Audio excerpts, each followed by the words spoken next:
સાહેબ, તમે આટલું બધું ગણાયું, મેં પણ ઘણી જગ્યાએ જોયું છે કે સરકારી શાળામાં સ્માર્ટ બોર્ડ આવી ગયા, લેબ સારામાં સારી છે, શિક્ષકો તો સૌથી સારા છે, જે સૌથી સારી એક્ઝામ આપીને આવ્યા હોય છે. આટલું બધું સારું હોવા છતાં પણ કેમ લોકો સમાજ હજી પણ સરકારી શાળામાં પોતાને બાળકને મૂકવા પર અચકાઈ જાય છે? તમને શું લાગે છે? નિશિતભાઈ શિક્ષણ સમિતિમાં જેટલા પણ સમય અધ્યક્ષ રહેશે, શું કરવા માંગે છે, શું જોવા માંગે છે, ક્યાં લઈ જવા માંગે? સાહેબ, સમિતિ હવે સ્પોર્ટ્સ ડે ની તૈયારી કરી રહ્યું છે. કહેવાય છે કે આ વડોદરાનો સૌથી મોટો સ્પોર્ટ્સ ની ઇવેન્ટ હોય છે. શું આયોજન છે આ વખતે? આપના માધ્યમથી હું કહું છું નમસ્તે. અમારા રમતોત્સવમાં અને અમારા બાળમેળામાં આપ સર્વ જોડાશો. બાળમેળાની તારીખ ડિક્લેર થશે એટલે બધાને જણાવવામાં આવશે. નમસ્કાર, આપ જોઈ રહ્યા છો યુટીસી ન્યૂઝ. આપણા જીવનકાળમાં પ્રાથમિક શિક્ષણ ખૂબ જ પાયાની જરૂરત હોય છે, જેથી જ ભારત સરકાર શિક્ષાનો અધિકાર લાવી છે. પરંતુ વડોદરામાં તો આ કાયદો આવ્યા પહેલા જ પ્રાથમિક શિક્ષાને લઈને એટલું બધું મહત્વ હતું કે નગર પ્રાથમિક શિક્ષણ સમિતિની રચના કરવામાં આવી છે.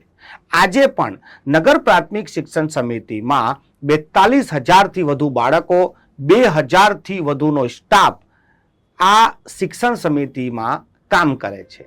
અને આ જ શિક્ષણ સમિતિના અધ્યક્ષ આપણી સાથે હાલ મોજૂદ છે, નિશિતભાઈ દેસાઈ. નિશિતભાઈ સાથે આપણે વાતચીત કરીશું અને શિક્ષણ સમિતિ અને તેના કાર્યો વિશે પણ ચર્ચા કરીશું. નિશિતભાઈ, સૌથી પહેલા આટલો મોટો વિશાળ પરિવાર જેમાં 42,000 બાળકો હોય, 2,000 જેટલા શિક્ષકની સ્ટાફ હોય, ચેરમેન બન્યા તે દિવસનો દિવસ અને આજનો દિવસ, કેટલા અનુભવ થઈ ગયા અને કેટલો બદલાવ જોઈ રહ્યા છો તમે? નગર પ્રાથમિક શિક્ષણ સમિતિમાં હું પહેલાં સભ્ય તરીકે આવ્યો. સભ્ય તરીકેના 2.5 વર્ષનો મારો કાર્યકાળ પૂરો થયો. પછી અમારી એક રચના પ્રમાણે 2.5 વર્ષનું એક ટેન્યુર હોય છે.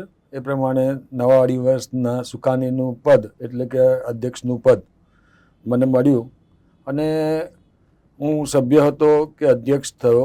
અમારી પૂર્ણ ટીમ એટલે કે અમારી આખી ટીમ જે 15 લોકોની છે, અમે લોકો હંમેશાથી બાળકોના સર્વાંગી વિકાસ, શાળાઓનો વિકાસ, અમારી શાળાઓની ભૌતિક જરૂરિયાતો, તરફ બાળકોની નૈતિક જરૂરિયાતો, એની બનતી બધા જ કામો કરવાની અમારી જે પદ્ધતિ છે, એ પદ્ધતિ એ અમને લોકોને બધા કરતાં અલગ દેખાડે છે.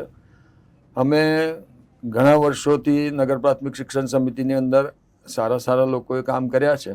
એવા અમે પણ એક સરસ મજાના નવા અભિગમ સાથે કે સરસ આ સમિતિને એવી ઊંચાઈ પર લઈ જવી છે અને એ ઊંચાઈ પર લઈ જવા માટે હંમેશા જે અમે પ્રયત્નશીલ રહીએ છીએ, એમાં અમારી સમગ્ર ટીમ ખૂબ સારી રીતે કામ કરી રહી છે. અને સાથે સાથે અધ્યક્ષ તરીકે મારી વિશેષ જવાબદારી છે. એટલે મારી પણ જવાબદારી આવે કે મારે જે કામ કરું છું એ કામ દોડું બમણું કરવું પડે અને એ કામગીરી માટે હંમેશા તત્પર રહું છું અને બાળકોને માટે કામે સવારથી સાંજ સુધી દોડતો હોઉં છું. સાહેબ, આપણે જ્યારે પદ પર ના હોઈએ ને ત્યારે આપણને લાગે કે હું આ પદ પર હોઉં તો આ કરી નાખું. આજે તમે અધ્યક્ષ છો, એવા કોઈ પ્લાનિંગ્સ જે તમે કરવા માંગતા હોય અને એવા કોઈ ચેલેન્જ જે તમારી સામે આવી પણ રહ્યા છે, કંઈ કહેવા માંગશો? ચેલેન્જ તો માણસના જીવનમાં એવરીડે નવા ચેલેન્જીસ હોય છે અને ચેલેન્જને એક્સેપ્ટ કરીને એને આગળ વધારવા. અને નરેન્દ્રભાઈ મોદી સાહેબ, આપણા પ્રધાનમંત્રીશ્રીનો એક સંકલ્પ યાદ છે મને કે જ્યારે આપત્તિ હોય ને ત્યારે એને અવસરમાં બદલવી જોઈએ. અને આપત્તિને અવસરમાં બદલવાનું કામ અમે નરેન્દ્રભાઈ પાસે જ શીખ્યા છે. અમારી પાસે કોઈ આપત્તિ નથી, અમારી પાસે પ્રવૃત્તિ છે અને પ્રવૃત્તિને અમે સંકલ્પ કર્યો છે કે પ્રવૃત્તિને એટલી સારી રીતે કરવી કે જે અમારે ઉત્સવ રોજ ઉત્સવ અમારા બાળકોને વચ્ચે અમે જ્યારે જઈએ ને ત્યારે અમને એવું લાગે કે અમે નવા ઉત્સવને ઉજવી રહ્યા છે. બાળકોની મોઢા પરની હસી એ અમારી સૌથી મોટી પ્રાથમિકતા છે.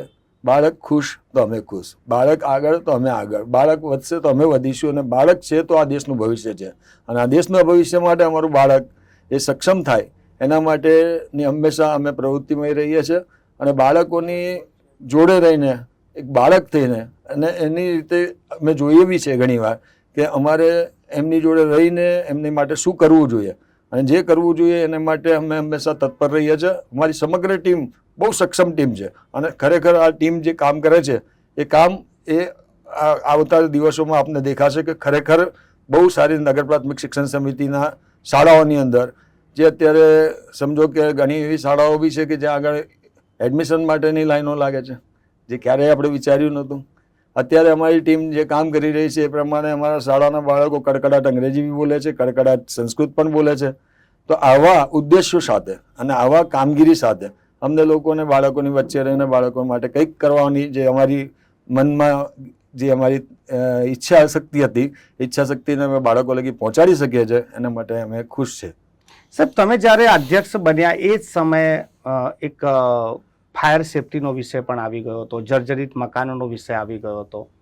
આ બધા વસ્તુમાંથી પછી કેવી રીતે બહાર આવ્યા? કેમ કે ચેલેન્જીસ છે, ઇમારતો જર્જરિત છે, બાળકો જોખમમાં છે, તો પછી નિશિત દેસાઈએ શું કર્યું? નિશિત દેસાઈએ સૌથી પહેલાં પ્રયત્નો એવા કર્યા કે જે જર્જરિત ઇમારતો છે એને નાના મોટા સમારકામો થાય અને એ જર્જરિત ઇમારતો એ જર્જરિત નહીં રહીને બેસવા લાયક થાય.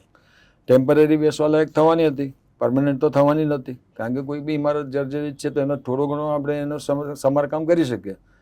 આવનાર દિવસોમાં આપને જાણવા મળશે કે અમારી નવી ઘણી શાળાઓના બાંધકામ માટેના ખાતમુહૂર્તોનો વિષય અમે લઈ રહ્યા છે. અત્યારે હાલમાં 2-3 શાળાઓનું તો ઓલરેડી ખાતમુહૂર્ત ચાલે છે અને કામગીરી બી ચાલુ થઈ ગઈ છે. આવનાર 1-1.5 વર્ષની અંદર અમારી બીજી 10-12 શાળાઓની અંદર બી ઓછામાં ઓછી તૈયારી છે. બીજી 10 થી 12 શાળાઓ અમને મંજૂરી મળે છે, એ પ્રમાણે અમે એને આગળ કામ વધારીએ છીએ. અને ખરેખર કહેવા જવું તો સરકાર આના માટે ખૂબ અમારી જોડે સપોર્ટિવ રોલમાં છે અને સરકારશ્રી તરફથી અમને ખૂબ સપોર્ટ મળે છે.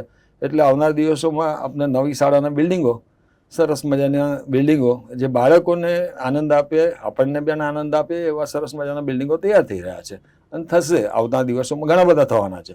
એટલે અમારી બી તૈયારી છે જ કે અમે બાળકો માટે કંઈક નવું કરવા માટે આવ્યા છે તો કંઈક નવું સરસ મજાનું એમને અમે કંઈક સોંપીને જઈશું. સાહેબ, જ્યારે પણ આ સમિતિની વાત કરવામાં આવે તો સભ્યોથી લઈને અધ્યક્ષ સુધી કોઈના કોઈ રાજકીય પાર્ટીથી જ આવતા હોય છે. તો એવા આક્ષેપ થાય છે કે ભાઈ શાળાઓમાં રાજકારણ, તો તમે એનું મેનેજમેન્ટ અને રાજકારણ અને બંનેને અલગ અલગ કેવી રીતે રાખો છો? રાજકારણ એ આપણી અલગ પ્રવૃત્તિ છે અને શાળાઓની અંદર જ્યારે તમને કોઈક સેવા સોંપવામાં આવી છે, એ શાળાની સેવા કોઈ રાજકારણ કરવા નથી સોંપવામાં આવી. શાળાની સેવા જે સોંપવામાં આવી છે એ આવનાર દેશના ભવિષ્યને તૈયાર કરવા માટે કે એટલે કે જે બાળકને તમને સોંપવામાં આવ્યા છે એ બાળકો આ દેશનું ભવિષ્ય છે અને એ દેશના ભવિષ્યના માટે આપણે ચિંતા કરવા માટે સાથે બેસીને બધા ભેગા રહીને સરસ મજાની ચિંતા કરી અને બાળકને ભવિષ્ય માટેની એને સર્વાંગી વિકાસ માટેની એની બધી વસ્તુની નાનાથી નાની એની પેન્સિલથી લઈને એની નોટબુક લગીને એને નોટબુકથી લઈને એના સ્માર્ટ બોર્ડ લગીને બધી ચિંતાઓ અમારી સમિતિના સભ્યો કરતા હોય છે. સાથે સાથે અમે તમને જણાવો તો અમને એ બી આનંદ છે કે અમારા બાળકો માટે સાયન્સની લેબોરેટરી, મેથ્સની લેબોરેટરી અને અત્યારે આખા ગુજરાતની અંદર ફક્ત એકમાત્ર સ્કૂલથી અમે શરૂઆત કરી છે અને આવનાર દિવસોમાં ઘણી સ્કૂલોની અંદર એની તૈયારી છે એવી કોડિંગની લેબ. એ કોડિંગની લેબ એ પ્રાઇવેટ શાળામાં પણ કોઈ જગ્યાએ મેં જાણ્યું નથી, મને કદાચ ખ્યાલ નહીં હોય કે કોઈની પાસે એવા ન્યૂઝ મને મળ્યા નથી કે કોઈ જગ્યાએ કોડિંગની લેબ હોય. અમારે ત્યાં કોડિંગની પણ લેબ છે. એટલે નગર પ્રાથમિક શિક્ષણ સમિતિના બાળકો એ આજે એમ કહેવા જઈએ તો સમાજની અંદર સૌથી સારામાં સારું શિક્ષણ મેળવતા બાળકો છે અને આ બાળકો જે આવનાર દિવસોમાં આપને ખબર પડશે કે આપને એવું ખ્યાલ આવશે કે એક બાળક, દરેક ઘરનું બાળક એ નગર પ્રાથમિક શિક્ષણ સમિતિમાં જવા માટે એના મા બાપ એના માટે પ્રેરિત થાય. એના માટેની અમારી આ તૈયારીઓ છે. આવનાર દિવસોમાં બાળકો ખૂબ સારું ભણે અને ખૂબ આગળ અવ્વલ નંબર પર પાસ થાય અને સારી સારી જગ્યાઓ પર નોકરીએ લાગે, આગળ દેશના માટે કંઈક કામગીરી કરે, એના માટેની અમારી તૈયારીઓ છે જ. સાહેબ, તમે આટલું બધું ગણાયું, મેં પણ ઘણી જગ્યાએ જોયું છે કે સરકારી શાળામાં સ્માર્ટ બોર્ડ આવી ગયા, લેબ સારામાં સારી છે, શિક્ષકો તો સૌથી સારા છે, જે સૌથી સારી એક્ઝામ આપીને આવ્યા હોય છે. આટલું બધું સારું હોવા છતાં પણ કેમ લોકો સમાજ હજી પણ સરકારી શાળામાં પોતાને બાળકને મૂકવા પર અચકાઈ જાય છે? તમને શું લાગે છે? સરસ, તમે આ સારો સવાલ પૂછ્યો. મને ખરેખર આ સવાલની અપેક્ષા હતી. મને ઘણી જગ્યાએ ક્વેશ્ચન આન્સર થાય ને ત્યારે આવા સવાલ ના પૂછાય ને તો મને ઘણી વાર દુઃખ થતું હોય. આજે તે સવાલ પૂછ્યો ને એ સવાલ સાહેબ મનોજભાઈ એટલો સારો છે કારણ કે આનો જવાબ મારી પાસે અત્યારે બહુ સારી રીતે આવી ગયો છે. નવી શિક્ષણ નીતિ 2020 નરેન્દ્રભાઈ મોદી સાહેબે જે પ્રાદેશિક શિક્ષણની જે ભાષા છે એ ભાષાની અંદર અવ્વલ સ્થાન લગી, એટલે કે ડૉક્ટર બને ત્યાં સુધી માણસ એ ત્યાં લગીનું ભણતર એની પોતાની માતૃભાષામાં લઈ શકશે. આવો જે એક અભિગમ અપનાવ્યો છે એના પછી હવે નગર પ્રાથમિક શિક્ષણ સમિતિની શાળાની અંદર અમે જે અમારી માતૃભાષાને પ્રાધાન્ય આપીએ છીએ એ માતૃભાષામાં ભણેલો બાળક આગળ પણ સારું શિક્ષણ લઈ શકે. એના માટે કરીને આજે આ જે નીતિ બની છે ને એ 2020ની જે ન્યૂ એજ્યુકેશન પોલિસી, એ 2020ની ન્યૂ એજ્યુકેશન પોલિસી એ આવનાર દિવસોમાં નગર પ્રાથમિક શિક્ષણ સમિતિની સંખ્યામાં વધારો કરવા માટે અમને બહુ જ કામ લાગવાની છે. કારણ કે જ્યારે ગુજરાતીમાં શિક્ષણ લીધેલું બાળક જ્યારે ઉત્તીર્ણ થઈને બહાર જાય છે ત્યારે એને એવું થાય છે કોલેજમાં મારે અંગ્રેજી માધ્યમમાં ભણવું પડશે, મારે આગળનું શિક્ષણ અંગ્રેજી માધ્યમમાં લેવું પડશે. તો એ ક્યાં ને ક્યાં એના મા બાપ નાનપણથી એ વિચારીને એને બીજા માધ્યમમાં મૂકવા માટે પ્રેરિત થતા હોય છે. જ્યારે હવે બાળકોના મા બાપને ખબર પડવા માંડી છે કે ન્યૂ એજ્યુકેશન પોલિસી પછી ઉપરનું શિક્ષણ પણ એને માતૃભાષામાં મળી શકે એવું છે, ત્યાર પછી બાળકોના માતા પિતાનો અભિગમ બદલાતો જાય છે. અને જેમ હું તમને કહું છું, અમે જ્યારે જોઈન્ટ કર્યું ત્યારે અમારી પાસે 25-30 હજારની વચ્ચેની સંખ્યા હતી, અત્યારે 42,000ની ઉપરની સંખ્યા છે. આવનારા દિવસોમાં 50,000થી વધારે સંખ્યા થાય એનો અમારો અભિગમ છે. અમે એવું જ કહેવા માંગીએ છીએ કે જ્યારે બાળકોની સંખ્યા વધતી હોય તો કોઈ કારણ વિના વધતી ના હોય.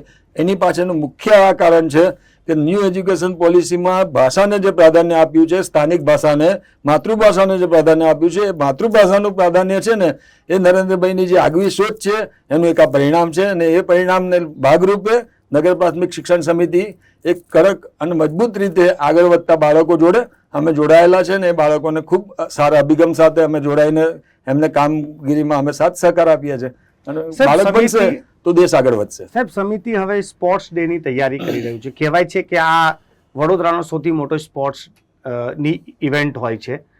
શું આયોજન છે આ વખતે? અમારું આયોજન એ આપ આવો 26, 27, 28 આયોજન એ પહેલેથી કહી દઈને એની જે આયોજનની મજા છે ને એ કદાચ થોડીક ઓછી થઈ જાય.